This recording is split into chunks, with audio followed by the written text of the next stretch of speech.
Bonjour, je m'appelle Romain, je vais présenter mon dossier sur les états et les changements d'état de l'eau dans une classe de CE1. Pourquoi est-ce que j'ai choisi ce thème? Premièrement, pour l'enjeu social, économique et écologique que ce bien représente. Deuxièmement, car l'eau est une notion familière, elle parle à tout le monde. Nous, adultes, mais également les enfants, les élèves, ils vont de suite avoir des idées préconçues par rapport à ce besoin. Il faut savoir que les programmes de 2015 préconisent qu'un élève de CE1 doit savoir, à la fin de sa scolarité de cycle 2, identifier les états de la matière et observer ces changements d'état, et identifier un changement d'état de l'eau dans un phénomène de la vie quotidienne. Concernant mes élèves de ma classe de CE1, au cycle 1, ils ont observé le monde qui les entourait. Ils ont observé ils l'ont expérimenté. Au cycle 2, ils vont commencer à l'approcher de manière plus réfléchie. Ils vont avoir une première approche scientifique. Lors de mon dossier écrit, j'avais voué mon plan à une première partie consacrée au fondement scientifique de ma séquence et une seconde partie consacrée à la trame de ma séquence. Pour cet oral, je vais partir sur notre optique. Je vais vous présenter séance après séance l'intégralité de ma séquence en incluant à chaque fois et si possible les fondements scientifiques qui y sont associés. Je vais partir du principe que les propriétés de base d'un liquide et d'un solide ont été vues en classe de CP, alors que tout ce qui est voué à l'état gazeux sera vu en classe de CE2. Avant de débuter, je vais vous présenter brièvement les caractéristiques générales de ma séquence. Elle se compose de 6 séances. Chacune durera entre 30 et 45 minutes. Ma séquence se déroulera sur une période de 2 à 3 semaines et de préférence en période hivernale. Pour chacune de mes séances, outre celle vouée aux évaluations, je vais mettre en place une démarche d'investigation. Alors, qu'est-ce qu'une démarche d'investigation? Cette démarche d'investigation a été créée en 1995 par un groupe de scientifiques, dont le célèbre Georges Charpak, afin de lutter contre le décrochage scolaire dans le domaine des sciences. Elle a été testée en 1996 via la fondation La Main à la Pâte dans 350 écoles de France et vu sa réussite, elle a été officialisée dans les programmes à partir de l'an 2000 grâce au PREST, qui est le plan de rénovation pour l'enseignement des sciences et de la technologie. Concrètement, cette démarche, elle est composée de plusieurs étapes. Elle amène un certain questionnement, une certaine investigation. Elle poussera donc mes élèves à développer leur esprit critique, leur créativité, leur curiosité. Alors, pourquoi je la mets en place au cycle 2? Car si je reprends, si vous le permettez, le psychologue Jean Piaget, les élèves de 7 à 8 ans, ce qui est mon cas pour mes CE1, sont capables à cet âge-là de raisonner sous un esprit logique, sont capables de se remettre en question, d'avoir une approche réfléchie, ce qui correspond donc tout à fait aux notions de cette démarche.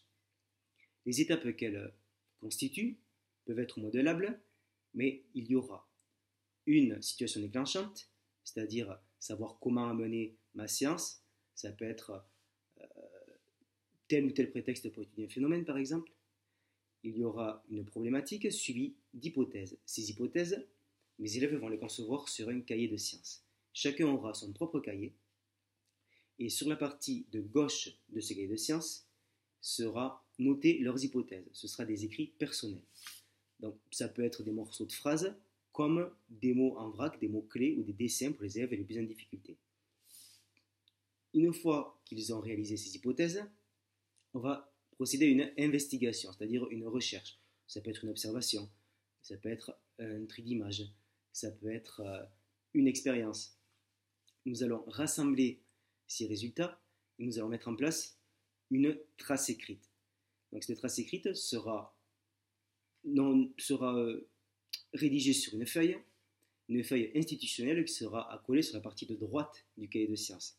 Donc elle peut se composer par exemple d'exercices variés et ludiques. Ça peut être des protocoles à légender, des tableaux à compléter, des petites étiquettes à relier. Mais dans tous les cas, il y aura à la fin une petite leçon de 3-4 lignes. Donc cette petite leçon, ça peut être soit une dictée que je fais ou que l'on fait ensemble pour les élèves qui sont les plus en facilité avec l'écriture. Ça peut être également un texte à trous pour les élèves les plus en difficulté. Ceux qui ne savent pas encore très bien écrire, par exemple. Donc, une fois qu'on a fait cette trace écrite, je demanderai à mes élèves qu'ils relisent cette petite leçon de 3 ou 4 lignes pour la fois prochaine. Donc, maintenant, on va passer sur la constitution générale de ma séquence. Ma séance numéro 1 est vouée à une évaluation diagnostique, c'est-à-dire que je ne vais pas l'évaluer. Elle me servira à recueillir les représentations initiales de mes élèves, leurs idées préconçues par rapport à l'eau, ce qu'ils en pensent. Donc pour cela, je vais par exemple leur donner à chacun une feuille libre, une feuille blanche par exemple, et je vais projeter sur le tableau plusieurs images via un vidéoprojecteur. Donc ce sera des images qui vont représenter des situations connues par rapport à leur milieu de vie, leur entourage. Ça peut être une cuisine, une famille qui est à table et qui déjeune. Ça peut être une cuisine qui se compose d'un robinet, d'une machine à laver, d'un congélateur, d'un réfrigérateur. Ça peut être une photo d'une baignoire. Et à chaque fois, je leur dirai que mes élèves doivent écrire sur leur cahier toutes les fois où ils peuvent trouver de l'eau sur la photo et sous quel aspect, comment. Donc je vais recueillir ces hypothèses et je me rends compte que beaucoup vont penser à l'eau liquide, certains vont me dessiner en verre peut-être, d'autres vont penser peut-être à boire au robinet, à se baigner dans la salle de bain, mais très très peu d'élèves vont me reporter un glaçon, de l'eau sous forme solide. Donc je sais dorénavant que lors de mes séances futures, je vais devoir apprendre à mes élèves qu'un glaçon est également de l'eau qui se solidifie sous certaines conditions. Ma séance numéro 2, je vais vous en parler brièvement car c'est la séance que j'ai détaillée dans mon dossier. Je vais juste vous dire que cette séance est vouée à la recherche de l'eau au quotidien mais dans le milieu environnemental. Donc pour cela, j'ai mis en place un petit jeu ludique qui est un tri d'étiquettes, un tri d'images. Je ne vais pas y revenir dessus, vous pouvez vous y référer sur le dossier. Je vais juste vous dire qu'il faut savoir que sur Terre, l'eau liquide est présente à 97%, l'eau solide à 2%, et l'eau gazeuse, c'est-à-dire la vapeur d'eau, qui sera vue que l'an prochain en CO2, à 0,001%. L'eau liquide peut se trouver dans les mers, dans les océans, dans les rivières, la pluie aussi également, les nuages. L'eau solide, ça peut être les glaciers, les icebergs, la banquise, la neige, etc., etc. À la fin de cette séance, je vais juste vous dire également que j'ai conçu une affiche de 1,50 m sur 1,50 m. Cette affiche représente une hélice pour rappeler le thème de l'eau. Au milieu de l'hélice se trouve le terme central eau et autour 3 pales d'hélice avec marqué dessus solide, liquide et gazeux. Donc à la fin de cette séance, on va ensemble avec les élèves coller les étiquettes sur chaque pale d'hélice et cette carte mentale sera complétée au fur et à mesure du déroulement de la séquence. Elle servira de référentiel pour la séquence mais également pour les années futures. C'est par exemple la pale qui représente l'état gazeux. Donc concrètement, cette carte mentale, elle peut servir à organiser les idées, mais elle va également servir de repère mémoriel pour certains élèves. Peut-être que ceux qui sont les plus en difficulté vont pouvoir se repérer de manière visuelle grâce à cette carte mentale. Ma séance numéro 3 est cette fois-ci liée au phénomène de solidification. Une fois qu'on a vu que l'eau existe sous forme liquide et sous forme solide, on va voir comment de l'eau liquide peut se transformer en eau solide. Donc il faut savoir que l'eau est constituée de plusieurs molécules H2O, c'est-à-dire 2 molécules d'hydrogène et une molécule d'oxygène. 2 atomes, faire attention à ça surtout, 2 atomes d'hydrogène et 1 atome d'oxygène. Ces atomes sont reliés entre eux par des liaisons très solides qu'on appelle des liaisons covalentes. Et lorsque l'eau est sous forme liquide, toutes ces molécules d'H2O vont être un peu disparates, elles vont s'entrechoquer entre elles, mais les liaisons qui sont hydrogènes et qui relient les différentes molécules ne seront pas rigides, elles seront assez souples. Donc c'est pour ça que les molécules vont s'entrechoquer et que le milieu sera liquide. Lorsqu'on refroidit ce milieu, c'est-à-dire lorsqu'on abaisse la température en dessous de 0 degré, on diminue l'agitation thermique de ce milieu, la tendance vibratoire se restreint, et les molécules d'H2O vont avoir tendance à se regrouper et les liaisons hydrogènes se solidifier. On a donc un système qui est symétrique et on a un milieu sous forme solide. Donc pour cela, il faut que la température de l'eau passe en dessous de 0 degré, ce qu'on appelle la solidification. Donc comment expliquer cela à mes élèves? Je vais partir d'une situation déclenchante. Par exemple, je vais arriver en classe avec un verre d'eau. Et je vais leur dire, je trouve que mon eau, elle n'est pas assez fraîche. Vous avez une idée de comment réaliser des glaçons? Donc chacun, sur son cahier de sciences, va concevoir ses hypothèses que je vais recueillir. Donc je m'attends à certaines difficultés. Par exemple, certains vont me dire qu'il faut que je laisse le verre au frais, d'autres le mettre au réfrigérateur, au congélateur. Et dans tous les cas, il y aura cette notion de fraîcheur qui sera prise en compte. Donc je dirais à mes élèves, ok, on est d'accord, on parle tous de fraîcheur, mais moi ce que j'attends de vous, c'est de savoir à quelle température exacte mon eau liquide va devenir solide pour avoir des glaçons. Donc par exemple, prenez vos ardoises et supposez une température que l'on vérifiera à la fin de la séance. Donc pour cela, on va faire ensemble une expérience. Je vais créer des groupes de 3, des groupes hétérogènes. Pourquoi des groupes hétérogènes? Premièrement, car je veux qu'il y ait une forme de tutorat. Les élèves qui sont les plus en facilité vont pouvoir aider ceux les plus en difficulté. Deuxièmement, je vais mettre en place, je vais favoriser plutôt les conflits socio-cognitifs, c'est-à-dire qu'il y aura des échanges communs entre les élèves. Ceux qui sont peut-être timides d'ordinaire vont se retrouver dans un groupe restreint, vont plus avoir l'opportunité de parler. Et ils vont tous pouvoir se tirer les uns les autres vers le haut, par des conflits, comme ça s'appelle, d'échanges, d'idées. Ils vont avancer ensemble. Donc mon expérience sera vouée sur une prise de température par rapport à un mélange. Mais vous allez me dire, qu'est-ce que la température? Mais il faut savoir que mes élèves au cycle 2 sont censés, dans le domaine mathématique, savoir lire des graduations sur une droite. Donc pourquoi pas dans ma séance mathématique, aborder cela par la notion de thermomètre, c'est-à-dire lire les graduations sur un thermomètre et voir que une graduation correspond à une valeur, une notion de température. On explique que la température sert à mesurer un taux de chaleur et que pour cela on utilise un thermomètre. Deuxième difficulté, il faut savoir que au cycle 2, mes élèves n'ont pas encore appris à lire des températures négatives. Mais par contre, en revanche, au cycle 2, ils apprennent les signes supérieurs et inférieurs. Donc pour cela, on va pouvoir par exemple mettre en place le fait que lorsque la température est en dessous de 0 degré, on notera inférieur à 0 degré. Il va falloir également que je leur explique comment se sert d'un thermomètre, c'est-à-dire lire le niveau de mercure à la même hauteur que les yeux, pas au-dessus, pas en dessous, être bien droit. Donc mon expérience est notée dans mon rapport écrit, je vais vous l'expliquer brièvement, c'est le fait de mettre un mélange réfrigérant autour d'un tube à essai qui contient de l'eau distillée et de mesurer la température toutes les 2 minutes.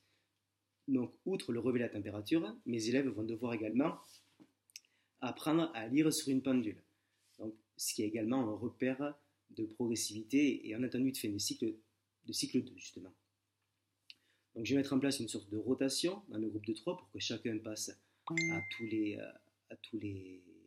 niveaux. C'est-à-dire que tous les 2 minutes, un relèvera la température, relèvera la température du milieu, l'autre relèvera la pendule, et le dernier observera le mélange.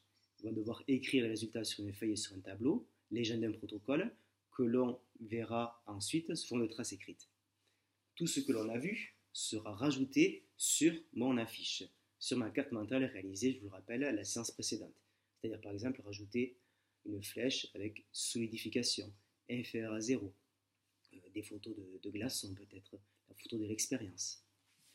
Et à la fin de cette séance, je vais mettre en place une sorte de ritualisation.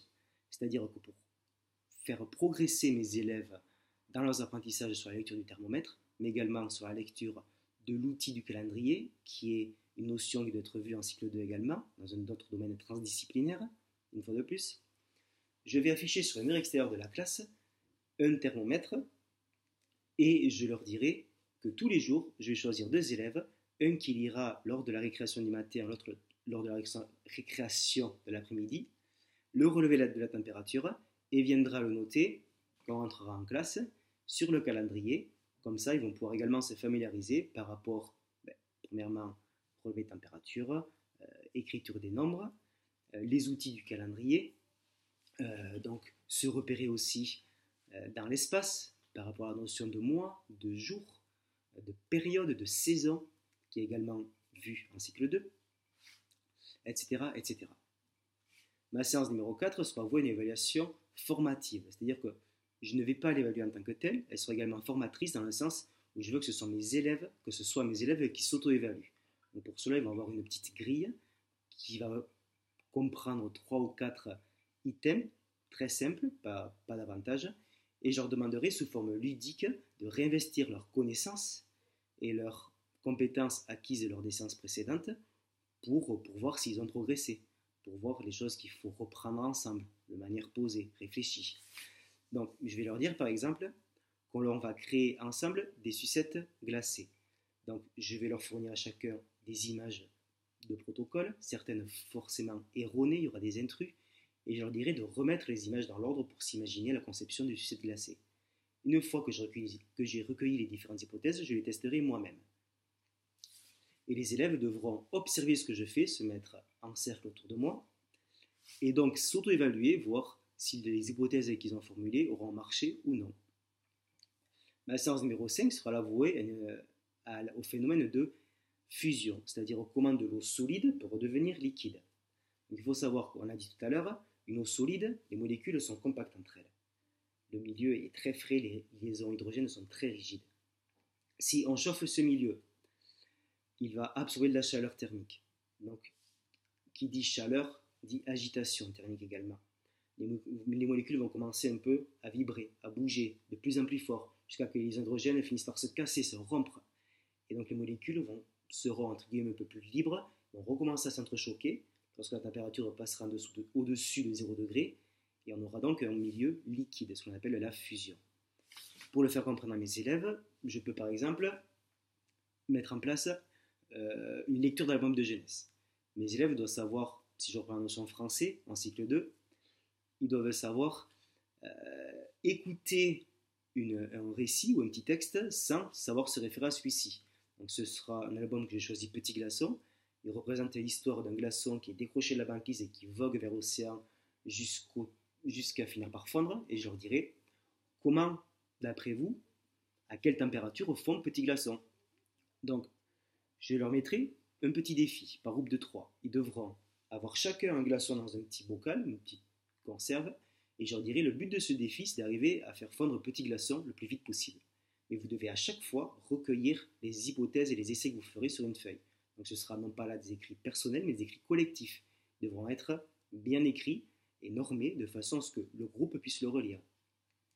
Donc je vais observer ce qui se passe et je vais m'attendre à ce que certains le chauffent en soufflant dessus, d'autres peut-être en secouant la boîte, donc une agitation thermique, en le mettant au soleil, sous la lumière. Dans tous les cas, il y aura cette notion de chaleur, cette fois-ci, qui sera prise en compte.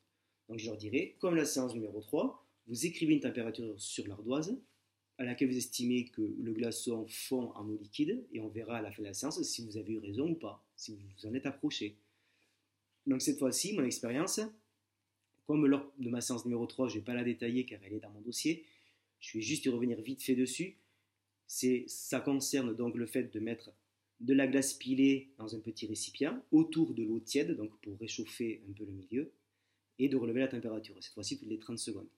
Je dirai à mes élèves que comme lors de ma séance numéro 3, il y aura également un roulement qui sera mis en place pour que chacun passe à tous les ateliers, mais il y aura également des consignes à respecter comme lors de la séance numéro 3.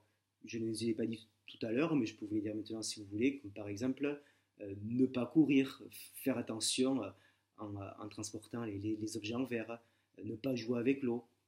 Peut-être que je leur fournirai un petit tablier pour pas qu'il se tâche au cas où, etc., etc. En conclusion, je vais vous parler de ma séance numéro 6 qui sera mon évaluation sommative. Je vais évaluer donc plusieurs compétences que je remettrai dans le livret scolaire unique, dans le bilan périodique. Et les compétences que je vais évaluer sont marquées donc dans mon dossier, je vais les reprendre rapidement, sont le fait de comparer et mesurer la température de l'eau à l'état liquide et à l'état solide, de reconnaître les états de l'eau et leurs manifestations dans divers phénomènes naturels, et de mettre en œuvre des expériences simples impliquant l'eau. Donc concrètement, ça peut se réaliser sous forme d'exercices ludiques et variés. Par exemple, Romain essaie de concevoir des glaces à l'eau, des sucettes glacées, mais il a oublié le protocole. Est-ce que vous pouvez l'aider à s'en souvenir avec des petites trilles d'étiquettes? Peut-être une frise chronologique adaptée aux températures, avec des étiquettes à remettre dessus solide, liquide, 0 degré. Peut-être des thermomètres à colorier un certain niveau de mercure par rapport à les chiffres donnés, ou etc. Inverse. Dans tous les cas, voilà, ce sera une évaluation très simple, mais également très, très ludique.